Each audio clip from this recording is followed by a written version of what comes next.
Se você pudesse me definir em poucas palavras, o que é ter uma vida de sucesso? O que seria para você ter uma vida de sucesso?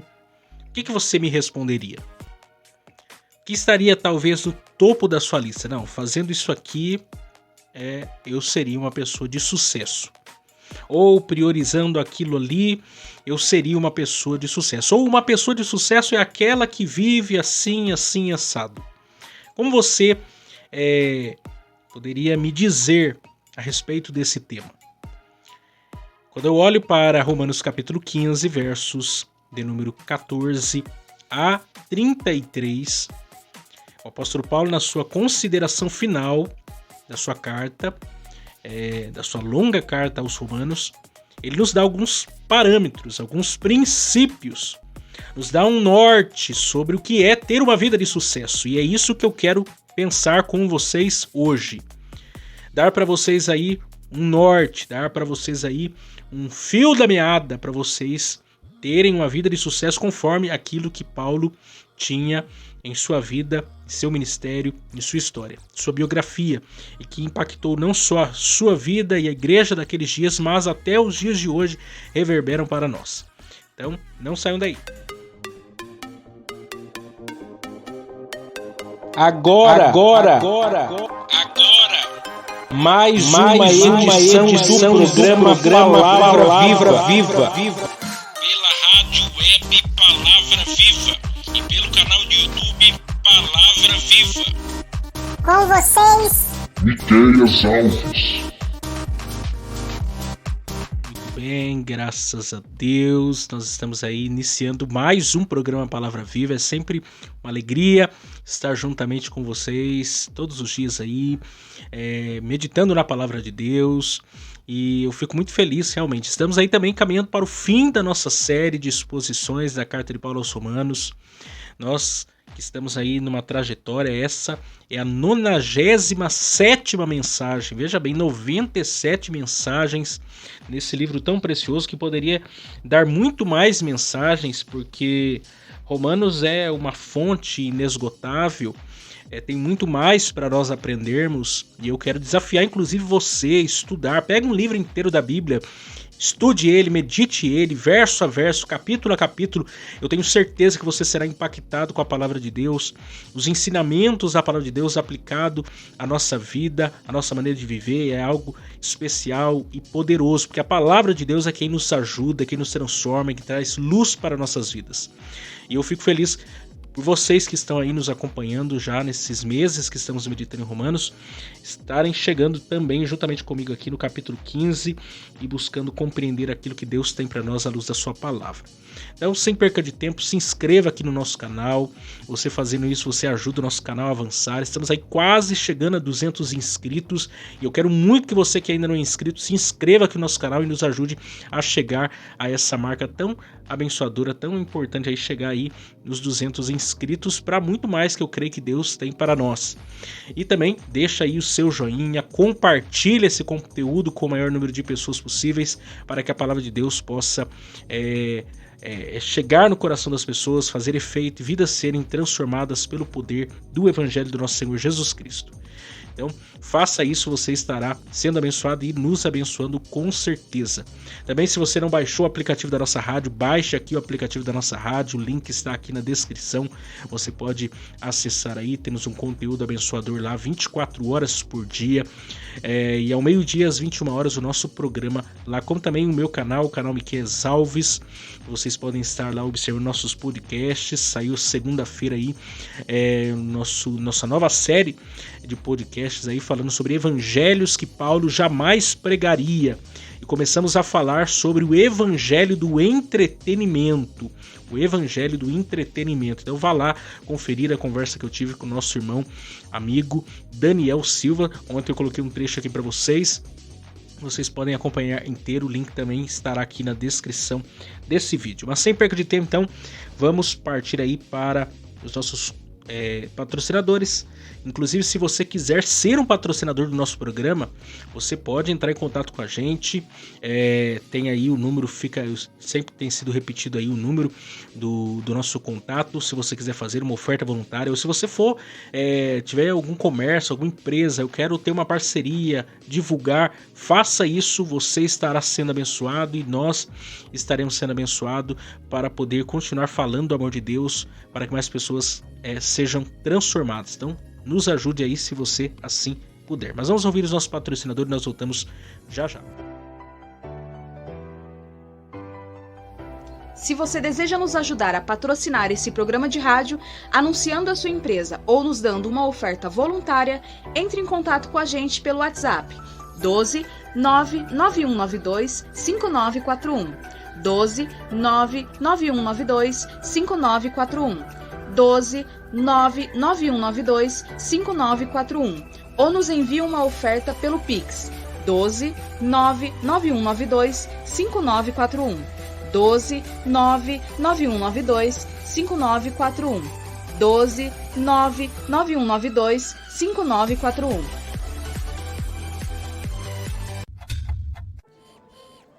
Pinda Baterias. Baterias somente para carros a partir de R$ 150 com troca e até 3 vezes sem juros. Situado na Avenida Doutor Fonte Júnior, 1149, Maria Áurea, Pindamonhangaba, São Paulo. Telefone 12 3648 8135 ou 12 99191 3026. Tratar com Neide Ramos ou Cláudio Bueno. Serralheria Venâncio, para confecção de portão basculante, grade, portão de correr, cobertura de policarbonato e toldos. Telefone 12 98222 2300. Tratar com Cláudio Venâncio.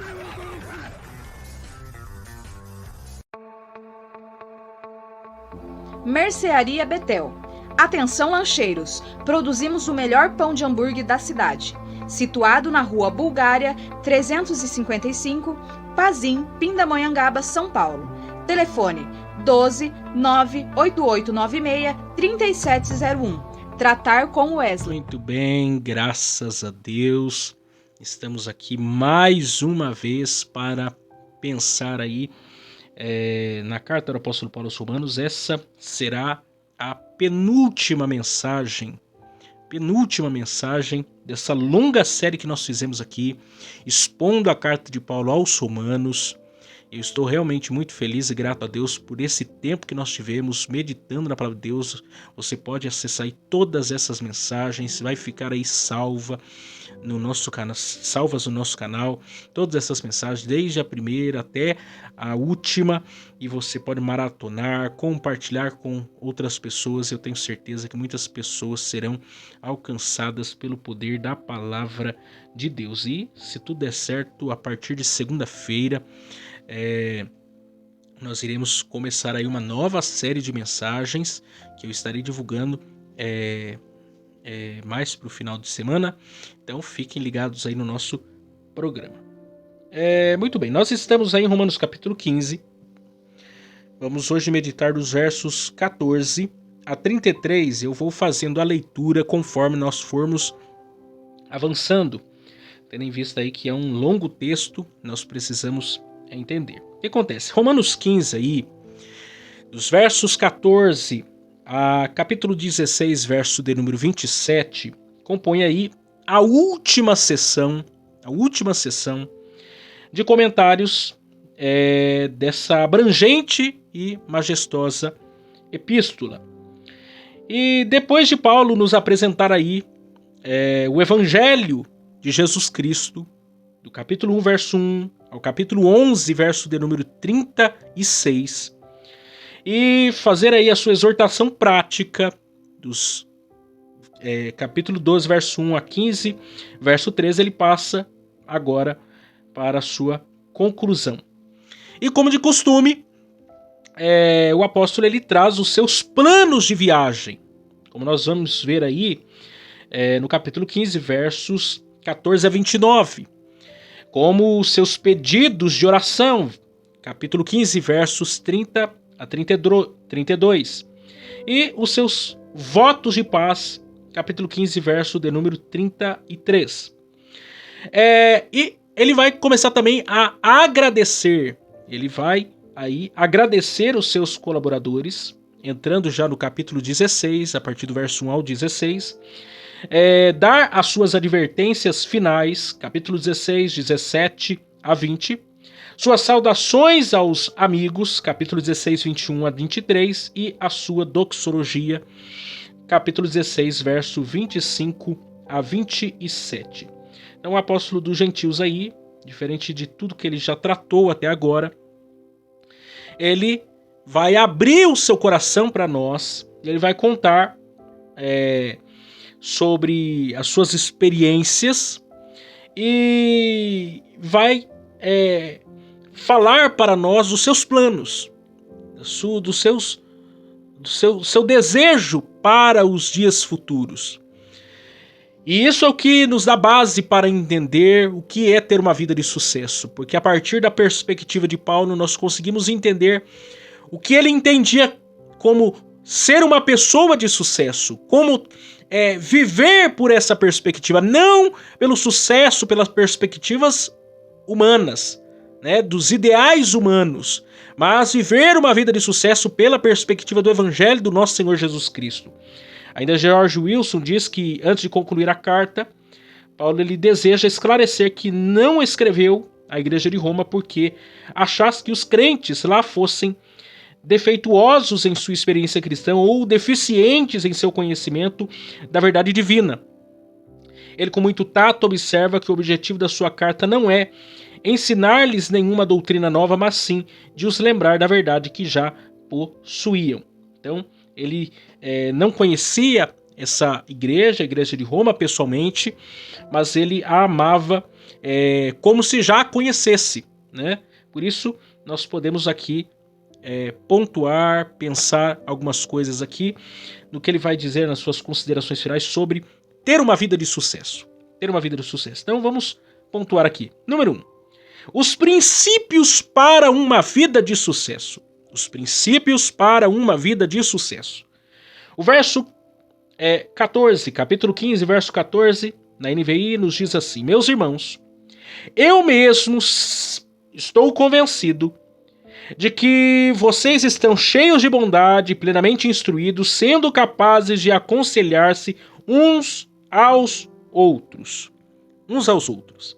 Então veja bem, a Igreja de Roma havia sido constituída, né?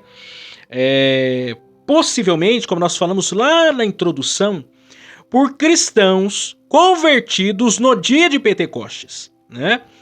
Naquele grande momento que inaugura-se a Igreja de Jesus Cristo, em Atos capítulo de número 2, pessoas de todas as partes do mundo estavam em Jerusalém, por ocasião da festa de Pentecostes, que acontecia 50 dias depois da Páscoa. Havia uma comunidade, um povo da capital do Império Romano, da cidade de Roma, cidade eterna.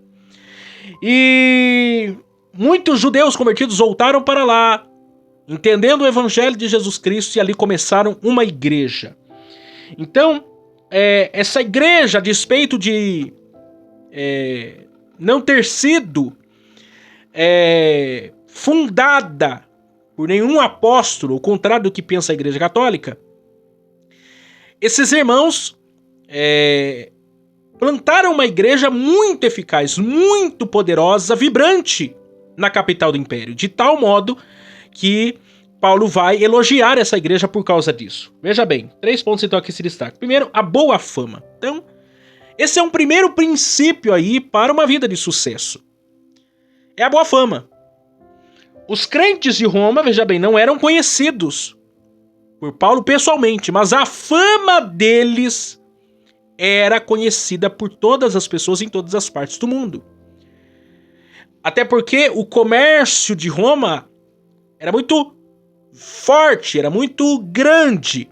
Então pessoas do mundo inteiro faziam comércio com Roma. Então a fama corria os corredores do Império. E o que nós temos por entendimento aqui é que há uma comunidade cristã lá, que está sendo conhecida em todas as partes do Império Romano. Porque a fama deles era muito boa. Eles tinham uma boa fama. Segundo princípio aí para uma vida de sucesso, a bondade, que é a prática do evangelho. Paulo diz que eles são cheios de bondade. E a bondade é a prática do evangelho. A bondade é o cumprimento do evangelho. É a maneira de se viver e se aplicar o evangelho na vida. Não é apenas teoria, é a prática. A bondade diz respeito da atitude, da ação desse povo. Esse povo é cheio de bondade. Porque eles são bons? Não, porque o evangelho os alcançou. Nós vimos lá em Romanos capítulo 3, o homem em si mesmo, ele é mau, ele quer o mal, ele quer satisfazer os desejos da sua carne, ele é egoísta, ele busca aquilo que é contrário à vontade de Deus. O que faz uma pessoa ser boa? O que faz uma pessoa ser boa é ela ter tido um encontro com Jesus, com o próprio amor. Eu achei interessante algo que eu vi hoje cedo, assistindo um vídeo do canal Jesuscope. Se você não conhece, eu quero indicar aqui para vocês o canal Jesuscope, do Douglas Gonçalves. E ele estava comentando num vídeo falando sobre identidade. E ele conta que estava assistindo um filme com os filhos dele, né, um filme de criança. E no filme pegava aqueles personagens que são comumente retratados como os vilões, né, o tubarão e assim por diante. E no filme ele procura inverter as coisas, ele busca trazer uma outra ótica, uma outra perspectiva. E diz que um dos personagens lá, ele ia roubar uma velhinha. E eles eram maus e agiam mal daquela maneira e tudo mais, porque nunca foram amados, né? Ninguém os elogiava, ninguém os tratava bem, etc. E por causa disso eles eram rebeldes, eles faziam atrocidades, né? Dentro do contexto do filme lá. E um dos foi tentar roubar uma velhinha. E no que ele foi tentar roubar a bolsa da velhinha, a velhinha tinha tropicado. Tinha, né, tropeçado lá. E nessa hora ele tinha agarrado a bolsa da velhinha. Então a velhinha achou que ele tinha o quê? Salvado ela de cair, né? Ele estava com a intenção de roubar a bolsa, mas ela, que tinha acabado de tropeçar, achava que o fato dele ter segurado a bolsa dela, era para segurar ela, né? Para ela não cair. E quando ela vê aquela atitude, ela vai e elogia ele, né? Falou assim: você é tão bonzinho, você é uma pessoa tão boa, olha só, me evitou, você me salvou de uma queda aqui, que poderia ser algo tão ruim. E beijou ele, abraçou ele, e ele ficou totalmente mudado. Ele falou assim: nossa, eu sou uma pessoa boa. Nossa, aquilo mudou a perspectiva, porque nunca ninguém tinha falado aquilo pra ele. Isso é o que acontece quando o evangelho de Jesus Cristo nos atinge. Nós, em nossa natureza pecaminosa, porque essa é a essência do ser humano, nós somos maus. Mas não porque fomos feitos para viver uma vida de maldade fora do conselho e o propósito de Deus. Não, isso nunca foi o propósito de Deus para mim, nem para você, nem para a humanidade. O propósito é que nós nos tornemos a imagem do seu Filho Jesus Cristo. Nos tornemos pessoas boas. Nos tornemos pessoas que são amadas e podem amar. E isso é uma chave que se vira na vida daquele que se entrega a Jesus. Toda a maldade que era realizada agora deixa de ser, para que nós nos tornamos. Uma outra coisa, eu acho isso fundamental de ser avaliado. Nós não podemos carimbar pessoas e coisas. Por exemplo, eu estou como um youtuber. Eu não sou um youtuber. Eu estou sendo youtuber. Mas eu não sou um youtuber.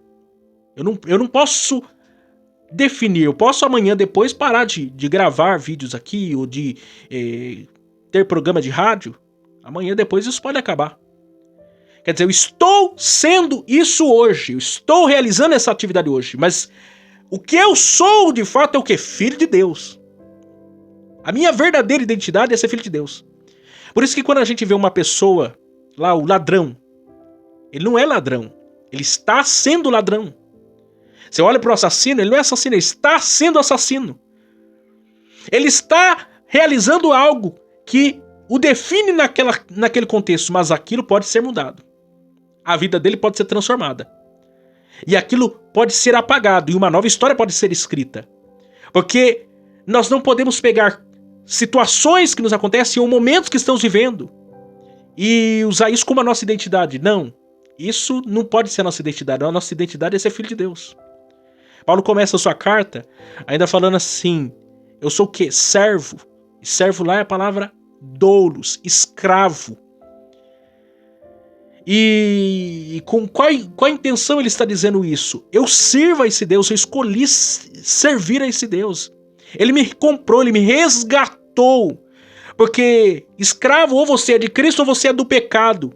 Qual que é a diferença da escravidão aqui? É que quando você é escravo de Cristo, você é verdadeiramente livre. Porque o seu Senhor não é um carrasco, o seu Senhor não é um opressor, ele não quer o seu mal, ele quer o seu bem. Nós temos que entender qual é a nossa verdadeira identidade. E aqui, Paulo está dando um princípio muito importante para uma vida de sucesso. A bondade. A bondade. A bondade. Terceiro, o conhecimento. Conteúdo do evangelho. Vocês são cheios de toda a bondade, e ainda ele diz, cheio de todo o conhecimento. Ou plenamente instruídos. Na Almeida Revista Corrigida diz cheios de todo o conhecimento. Que conhecimento é esse? É o conhecimento do evangelho de Jesus Cristo. Eles não apenas são pessoas que praticam, mas são pessoas que conhecem o conteúdo do evangelho. Quer dizer, é fé e obras. É a junção dessas duas importantes coisas para que tenha um bom desenvolvimento. Quarto, a maturidade emocional e espiritual. Que é quando Paulo diz que podendo admoestar-vos uns aos outros. Eu acho interessante isso, porque veja bem, no capítulo 14 que nós vimos, até capítulo 15, verso 1 a 13, Paulo estava tratando da questão da liberdade cristã, estava falando de crente forte, crente fraco, estava falando da imitação de Cristo, colocar-se no lugar uns dos outros, né? Observar o exemplo da palavra de Deus, etc., para que o forte saiba lidar com o fraco saiba lidar com o forte. Mas quando ele começa aqui, capítulo 14, ele vem nos dizer algo espetacular. Ele vem dizer o seguinte: podendo admoestar-vos uns aos outros. Ou seja, essa comunidade de crentes, apesar dos seus conflitos, porque toda comunidade tem conflitos, tem dificuldades, eles ainda eram maduros o suficiente para poderem resolver seus próprios problemas. Isso diz para mim que eles têm maturidade espiritual e emocional, que é o que toda igreja deveria ter. É a coisa mais angustiante que tem, é pessoa sem maturidade espiritual e emocional, que sempre tem que ter um terceiro para intervir, para trazer o que? Para ter unidade, conexão uns com os outros. Não deveria ser assim. Não deveria ser assim. Deveríamos ter maturidade suficiente para chegar no nosso irmão e resolver aquilo que tem como dificuldade. Quer ter uma vida de sucesso? Você tem que ter uma boa fama, bondade, tem que ter o conhecimento pleno do evangelho e tem que ter maturidade emocional e espiritual. Esses são os princípios fundamentais aqui que Paulo está nos descrevendo para uma vida de sucesso. Número 2, os objetivos para uma vida de sucesso. Falamos de princípios, agora objetivos para uma vida de sucesso. Capítulo 15 e 16. A respeito de alguns assuntos, eu lhes escrevi com toda a franqueza, como para fazê-los lembrar-se novamente deles, por causa da graça que Deus me deu, de ser um ministro de Cristo Jesus para os gentios, com o dever sacerdotal de proclamar o evangelho de Deus, para que os gentios se tornem uma oferta aceitável a Deus, santificados pelo Espírito Santo. Então, vamos lá. Número 1 aí. Viver para o evangelho. Os objetivos para uma vida de sucesso. Número 1. Viver para o evangelho. Você quer ter uma vida de sucesso? Viva para o evangelho. Paulo, ele não é pregador de novidades. Ele não era esse pregador de novidades. Mas ele era esse pregador da boa e velha mensagem da cruz. O que Paulo quer dizer? Que não existe nada capaz de substituir a mensagem do evangelho. Paulo não escreveu novidades, mas a velha mensagem da cruz a fim de lembrá-los de seus efeitos aos salvos. Roma não estava recebendo nenhum ensinamento novo, mas o velho e atual conselho de Deus. Paulo é apenas o canal que transmite a mensagem, não o detentor da mesma. Paulo é o pregador, anunciador e transmissor da mensagem de Deus. Pregar é falar aquilo que Deus deixou registrado nas Escrituras. Pregar é trazer à memória tudo que nos dá esperança. Pregar não é inventar o sermão, mas prepará-lo.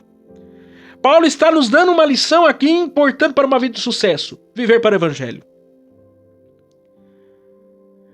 A mensagem mais importante a ser pregada na história da humanidade é o Evangelho. Paulo ele começa dizendo: mas irmãos, em parte vos escrevi mais ousadamente, como para vos trazer outra vez isto à memória. O propósito de Paulo é claro: pregar o Evangelho.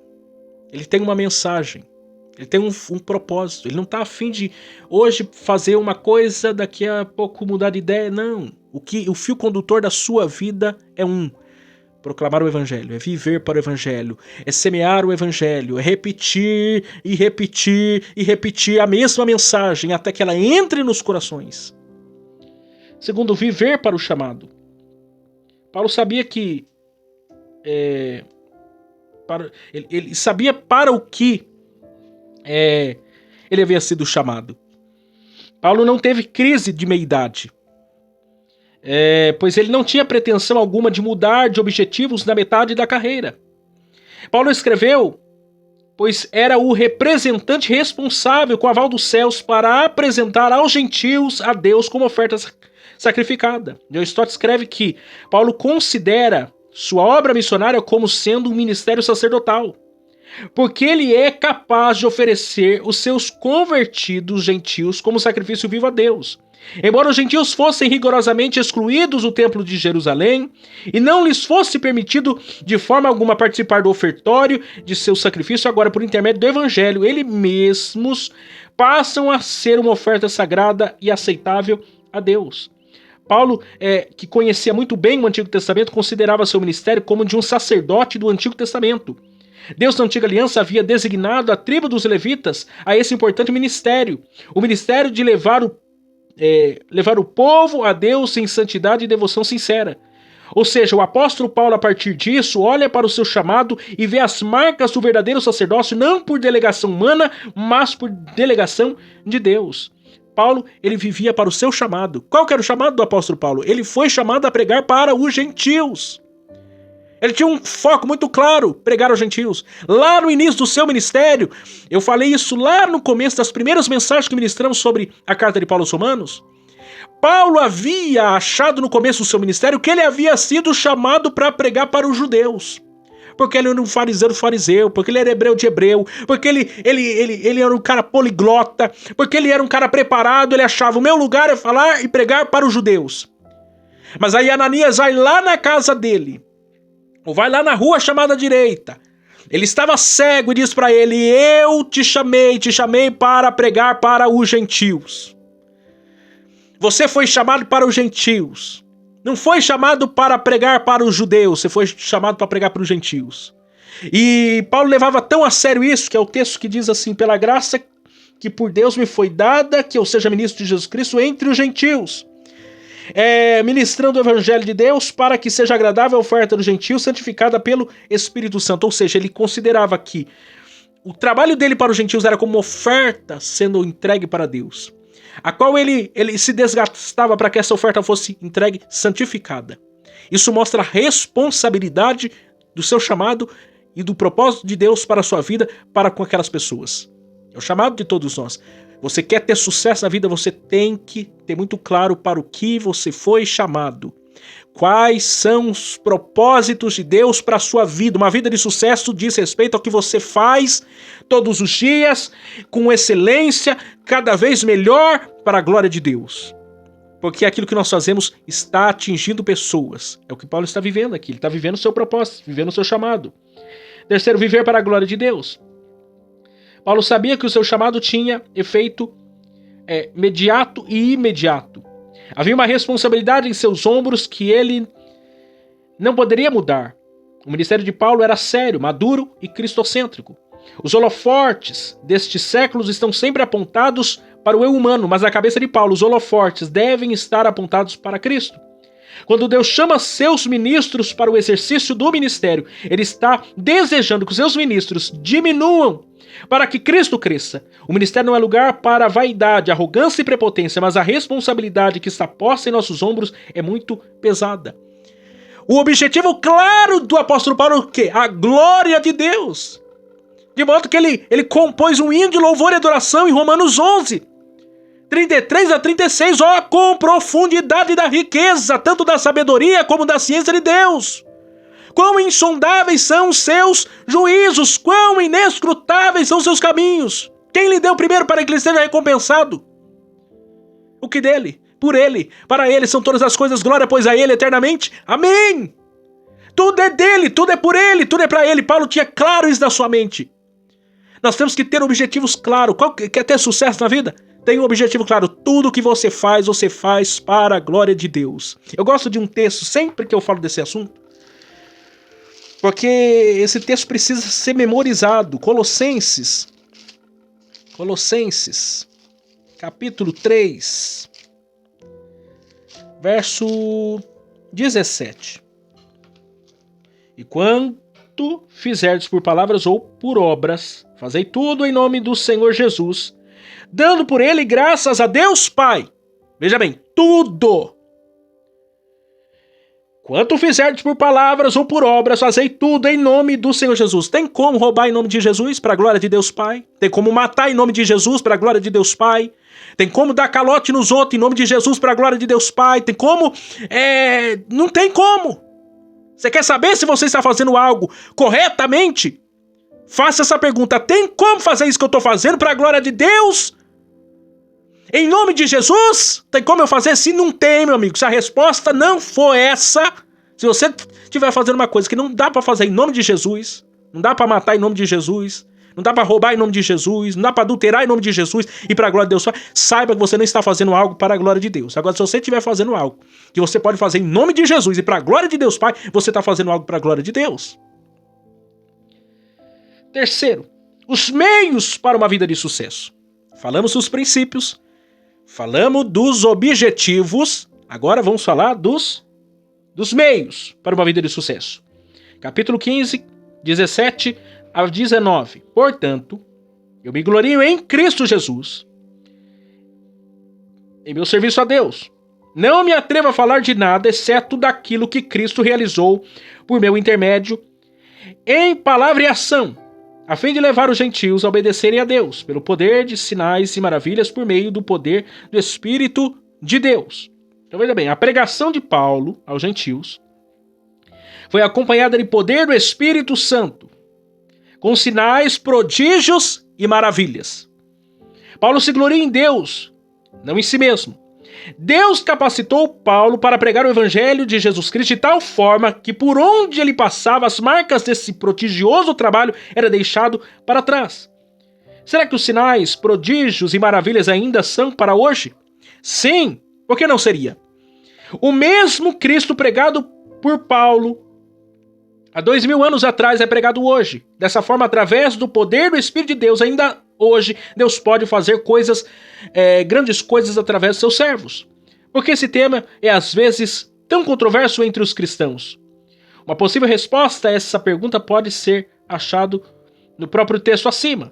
Paulo disse, não me atrevo a falar de nada, exceto daquilo que Cristo realizou por meu intermédio em palavras e em ações, a fim de levar os gentios a obedecerem a Deus. Qual a finalidade dos sinais, prodígios e maravilhas? Levar os gentios a obedecerem a Deus. Os sinais não devem vir com outro propósito a não ser levar os ímpios à salvação e à obediência a Deus. Infelizmente, o que temos visto hoje em dia é tudo menos os verdadeiros sinais, prodígios e maravilhas, pois sinais não levam as pessoas à obediência a Deus, não podem vir de Deus. Você quer ver os meios para o sucesso? Paulo está mostrando aqui para nós. Por que Paulo teve uma vida de sucesso, um ministério de sucesso? Os meios foi o quê? O poder de Deus. A ação sobrenatural de Deus no seu ministério. Assim deve ser na minha vida e na sua vida. Você quer ter uma vida de sucesso? Poder de Deus. Com qual finalidade? Com qual propósito? Obediência a Deus. Tudo volta para Deus. Hoje, se alguém vai lá, ora por alguém, a pessoa é curada, O camarada quer chamar a Vanguarda, quer chamar a Band Vale, quer chamar a Globo News, quer chamar a Record, quer chamar o SBT, quer chamar a CNN, Brasil Urgente, o Jornal Nacional, pra dizer que ele fez alguma coisa. Não. Os prodígios, os sinais, não são para a glória do homem, são para a glória de Deus, são para a obediência, são para que as pessoas creiam em Jesus. Esse foi o propósito dos milagres. E pergunta que eu faço: todos aqueles que receberam os milagres da parte de Cristo no seu ministério terreno se converteram a Cristo? Se renderam a Cristo? Não! Até porque a igreja, quando começou com quantas pessoas? 120. No Evangelho de João, no final, o apóstolo João escrevendo diz que não daria nem para colocar em livros a quantidade de coisas que foram realizadas. Não tinha como. Quer dizer, imagine quantas pessoas receberam milagres. Vamos pensar nos 10 leprosos? Dos 10 leprosos que foram curados, quantos voltaram? Um só. Talvez esse um apenas que voltou que se converteu. Mas a gente não tem nem ideia se esse um que se converteu se tornou membro da igreja dentro dos 120. Porque milagres podem acontecer, mas o propósito do milagre não é só o milagre. O propósito do milagre é conversão. É que crê em Cristo. Porque o maior milagre é o milagre da salvação. Esse é o maior milagre, é uma transformação do céu no coração do pecador. Quarto, os critérios para uma vida de sucesso. Os critérios para uma vida de sucesso. Falamos de princípios, objetivos, meios e agora critérios. Capítulo 15, verso 19 a 21. Assim, desde Jerusalém e arredores, até o Ilírico, proclamei plenamente o evangelho de Cristo. Sempre fiz questão de pregar o evangelho onde Cristo ainda não era conhecido, de forma que não tivesse edificado sobre alicerce de outro.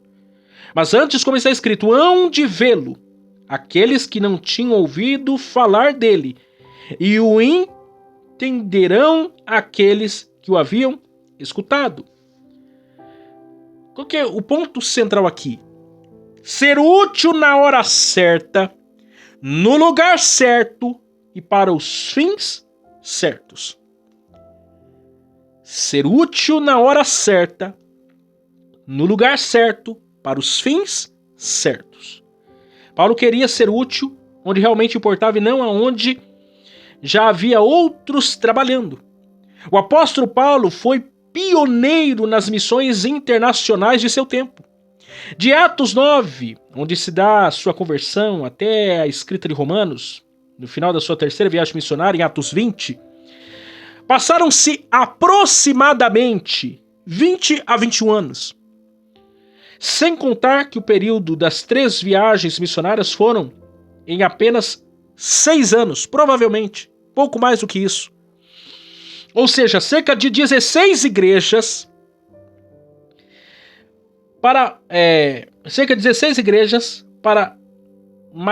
foram plantadas por Paulo e a sua vasta equipe missionária. Imagine, hoje em dia para você plantar uma igreja, você leva 6 anos.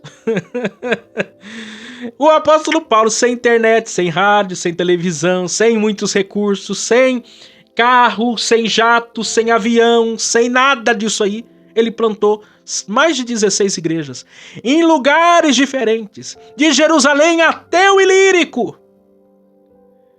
Se espalhou, vamos pensar só na Ásia Menor. Éfeso era a capital da Ásia Menor.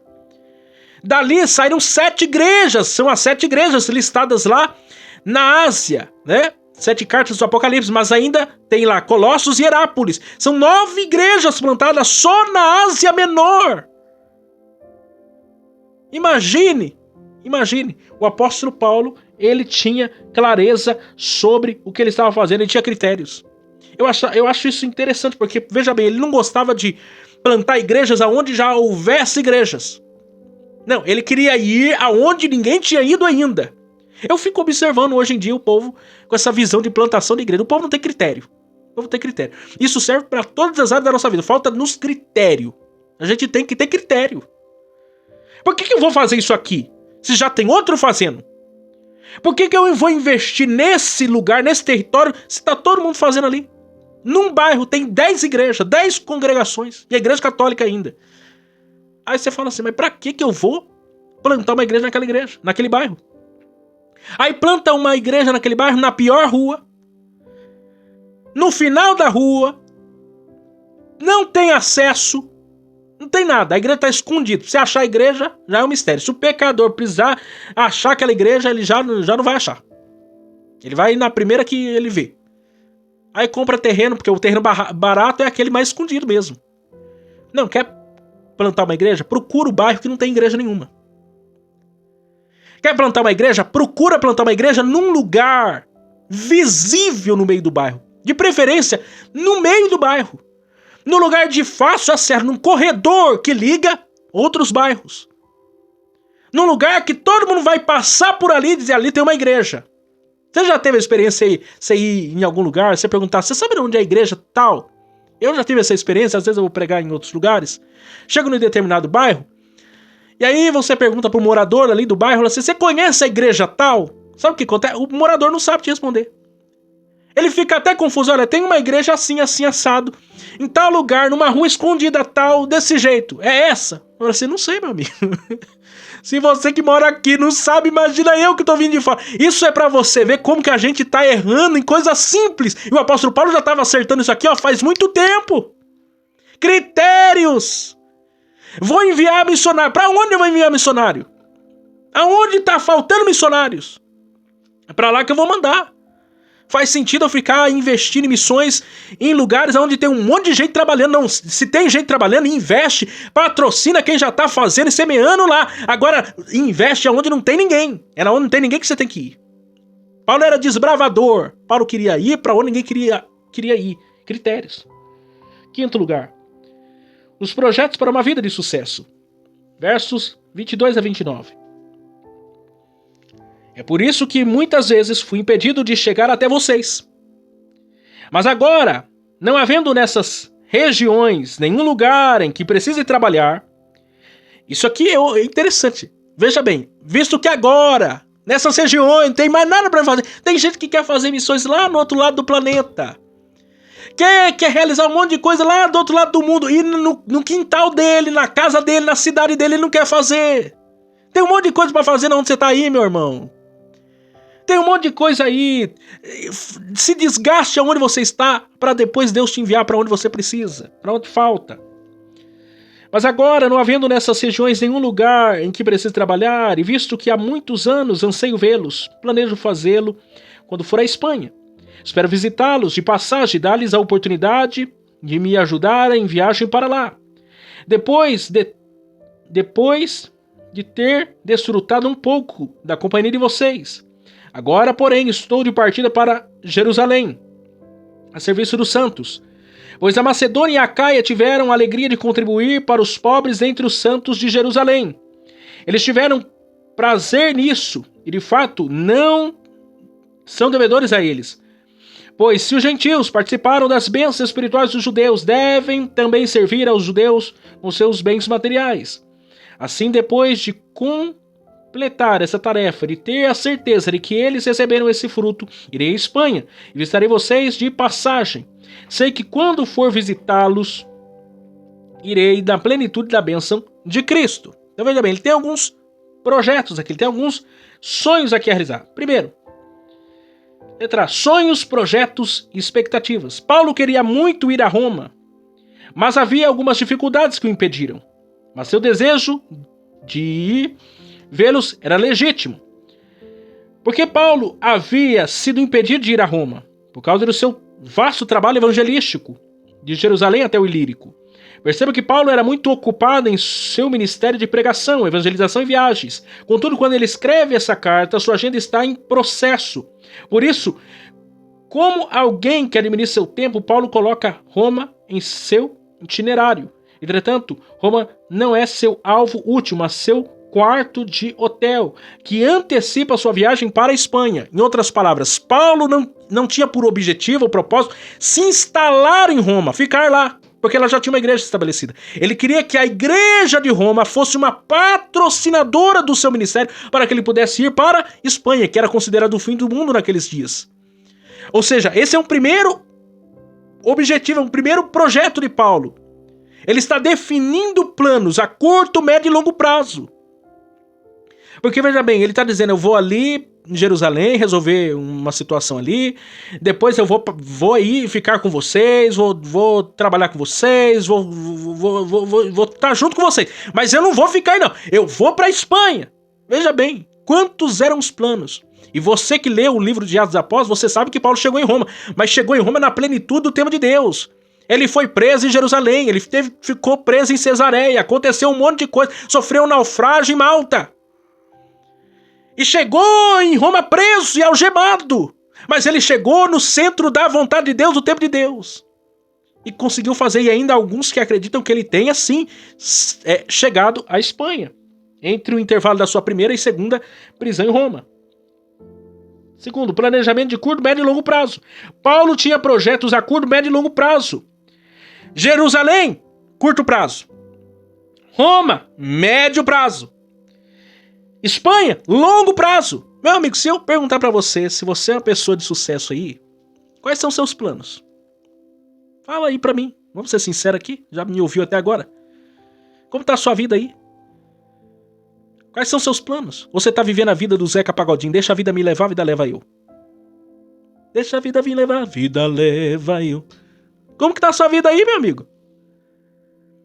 Como tá a sua vida aí como pastor? Você é pastor de igreja. Como tá aí sua igreja? Não tem projeto pra essa igreja, não? Pelo amor de Deus. Não faz um curso, não faz uma especialização. Não senta pra ver onde estão os problemas, onde pode haver soluções. Tem coisa que é sentar e planejar. Paulo está ensinando aqui. Quem está falando de planejamento é Paulo. Paulo fazia planos. Paulo resolvia as suas questões. Ele resolvia os problemas quando se apareciam para ele. Aí eu fico vendo gente que não tem administração zero. Nada avança, nada cresce. É todo dia a mesma coisa, a mesma coisa, a mesma coisa, a mesma coisa. Tá 50 anos fazendo do mesmo jeito. Pelo amor de Deus. O mundo mudou. Quando você se converteu lá, o mundo era um, a realidade era uma. Hoje o mundo é outro. Hoje você tem que investir. Se você não tiver antenado, você fica pra trás sim. E não pense que só com jejum e oração vai resolver teu problema. Não vai não. Se você não se atualizar com o que tá acontecendo no mundo, você fica pra trás. Você quer conhecer uma pessoa? Eu fico olhando para algumas igrejas. Vocês sabem, tem igrejas assim. Tem igreja que tá em 1910 ainda. Tem igreja que tá lá no passado ainda. Ela não veio pro futuro. A forma de culto é do mesmo jeito de 1910, é hoje. Pergunto pra você, consegue se comunicar com essa geração? Não consegue. Não consegue. Desculpa, mas não consegue. Só consegue se comunicar com um povinho ali, com aquele povinho ali. Mas o mundo aqui fora tá falando outra língua, outra realidade. Tem coisa simples, meu amigo. Projeto. Coloca projeto. Senta e coloca. Vê onde estão os problemas e vamos fazendo uma coisa de cada vez. Hoje em dia eu vou dar aqui. Vou entregar o jogo aqui pra você. Sua igreja não tem um canal no YouTube, sua igreja não existe. Sua igreja não tem um site, ela não existe. Se ela não tem um e-mail, ela não existe. Se ela não tá produzindo conteúdo online, não existe a sua igreja, não existe. Que igreja é essa que não tá no mundo digital? Todo mundo tá no digital. Até as pessoas idosas estão no digital. Tá na internet, a pessoa não tem um WhatsApp. Você vai ver o camarada, ele tem aquele celular ainda tijolão, que só serve pra ligação. Você quer mandar um WhatsApp, um vídeo, você quer fazer alguma coisa, não tem nada. Como é que você vai falar com a linguagem desse povo, desse século, atingir, pregar o evangelho nesse dia, se você tá no passado ainda? Como? Não tem como, gente. Fazer projetos. Curto, médio e longo prazo. Está atualizado o que está acontecendo. Não confunda modernizar-se, atualizar-se está acontecendo com perder fundamentos e essência. Não estou falando disso. Você vai continuar pregando o evangelho, mas com outras ferramentas e outros recursos. Você vai continuar falando da mesma verdade do evangelho, com outras ferramentas, outros recursos com maior alcance. Se Paulo estivesse nos nossos dias, ele teria um canal no YouTube. Ele teria um site, ele teria um blog. Ele teria canal de televisão, de rádio. Ele iria investir em tudo que ele pudesse, porque ele já fazia isso nos seus dias. Por que ele não ia fazer nesse tempo? Nós precisamos estar conectados com o que está acontecendo para que nós possamos trabalhar e produzir mais. Terceira, providência divina. Paulo sabia de uma coisa. Que ele chegaria em Roma. Chegaria em Roma o quê? Na plenitude do tempo de Deus. Ele chegaria em Roma no centro e na vontade de Deus. Ele fazia planos, mas ele sabia que Deus é quem estava dirigindo a sua vida. E assim a minha vida é a sua vida. O homem faz planos, mas a última palavra é de Deus. Mas isso não significa que nós não devemos fazer planos. Nós devemos fazer planos e colocá-los diante de Deus. E saber que no tempo de Deus e na vontade de Deus as coisas acontecerão. Para a glória dele, para o louvor dele. Tem gente que não quer fazer plano porque, não, Deus não vai aprovar, nem vou fazer plano. Não, você está sendo covarde e negligente. Está sendo um tolo. Você tem que saber que Deus é um Deus que é um Deus de toda a providência. Os planos dele são sempre maiores que os nossos. Às vezes você planejou uma coisa, Deus fala assim, não, eu vou melhorar esse negócio aí. Deus ele quer sempre fazer algo melhor para nós, mas você tem que planejar-se. Último lugar, as orações uns pelos outros como a garantia de uma vida de sucesso. Paulo diz aí, nos versos finais, as seguintes palavras. Recomendo-lhes, irmãos, por nosso Senhor Jesus Cristo, pelo amor do Espírito, que se unam a mim em minha luta, orando a Deus em meu favor. Orem para que eu esteja livre dos descrentes da Judéia, meu serviço em Jerusalém seja aceitável aos santos, de forma que, pela vontade de Deus, eu os visite com alegria e, juntamente com vocês, desfrute de um período de refrigério. O Deus da paz seja com todos vocês. Amém. 3 pontos se destacam aqui. Primeiro, Paulo pede oração. Paulo não é nenhuma espécie de super-homem evangélico ou cristão. Muito pelo contrário, Paulo, como qualquer servo de Deus, era necessitado das constantes intercessões da Igreja de Cristo. Os líderes, sejam quais forem, precisam ser cobertos da oração da igreja. Você quer ser uma pessoa abençoada? Você precisa ser uma pessoa que está debaixo da cobertura da oração dos santos. Coisa mais que eu fico mais feliz é quando eu ouço alguém falando, olha, estou orando por você. Porque se vocês soubessem o quanto que eu preciso de oração, vocês oravam mais. Porque nós precisamos de orar uns pelos outros, como a palavra de Deus nos ensina. Você que está aqui acompanhando esse conteúdo aqui, você já está debaixo das minhas orações, porque você não chegou aqui por um acaso. Porque eu oro por todos aqueles que nos acompanham diariamente, aqueles que vão nos acompanhar pela uma primeira vez. Oração. Nós precisamos da oração uns dos outros para ter uma vida de sucesso. Segundo, Paulo apresenta seu pedido de oração. Por que Paulo pede oração? Porque ele antevê possível resistência dos rebeldes. Os judeus não aceitavam a mensagem de Paulo que Paulo pregava. Por isso, de forma encarecida, Paulo roga aos romanos que orem por ele e seus projetos. Eu acho interessante isso porque Paulo iria para Jerusalém, a carta seria levada por Febe a Roma. E nesse intercurso em que a carta está chegando em Roma e ele está chegando em Jerusalém, existe um povo orando por ele. Ele sabia das oposições, como nós temos que ter consciência disso. As oposições sempre virão sobre a minha vida e a sua vida. Por isso que nós precisamos orar, e muito. E último, Paulo pede que Deus dê paz seja com eles. Paz, segundo Robert, é o típico encerramento hebraico preferindo bênção ou maldição, serve de ponto final para essa passagem, essa perícope. Paulo pede paz. Essa é a minha oração para vocês. Você quer ter uma vida de paz? Temos muitos ensinamentos aqui. Temos aí, falamos de princípios, falamos sobre objetivos, meios, e tantas coisas mais. Oração, projetos, para ter uma vida de sucesso. Leia esse capítulo depois, uma vez, 2 vezes, 3 vezes, e retire dali princípios para a sua vida. Eu tenho certeza que sua vida vai mudar. Porque se você quer ter uma vida de sucesso, você tem que observar a palavra de Deus. É só a palavra de Deus que nos dá essa garantia de uma vida de sucesso. Tem coisa que é prática na minha vida e na sua vida. Às vezes a gente fica achando que a gente fica esperando o sobrenatural. E Deus está esperando de nós o ordinário. Ele está esperando de nós o mínimo. É você dobrar o joelho, é acordar cedo, é trabalhar, é estudar, é comprar um livro, é fazer um curso, é viver. Fazer aquilo que você pode fazer nos detalhes. O resto ele vai abrindo as portas, vai abrindo as portas, vai abrindo as portas. Que Deus abençoe vocês. E que vocês possam de fato ter uma vida de sucesso para a glória de Deus no nome de Jesus. E amanhã estaremos de volta para o encerramento aí dessa série na carta do apóstolo Paulo aos Romanos, se Deus assim nos permitir. Chegamos ao final de mais um programa Palavra Viva. Vocês que nos ouviram pela rádio web Palavra Viva e para vocês que nos acompanharam pelo canal de YouTube Palavra Viva. Aproveitem, se inscrevam no canal, deixem o seu joinha e compartilhem com seus amigos. Até a próxima vez. Tchau, tchau.